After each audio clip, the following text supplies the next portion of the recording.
અરે દીદી, અરે તું આજે આવી ગઈ? હા આજે પૂનમ છે ને, હા. તો થયું કે દીદીના ઠાકોરજીના દર્શન કરી આવું.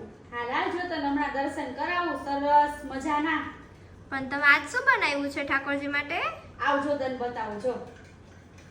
આ છે ને હું વરિયાળી શરબત બનાવું છું અને આજે તો ઠાકોરજી માટે હલવો બનાવ્યો છે, માંડવી પાક બનાવ્યો છે, ફ્રૂટમાં બનાના છે, મેંગો છે, બહુ બધું છે આજે તો.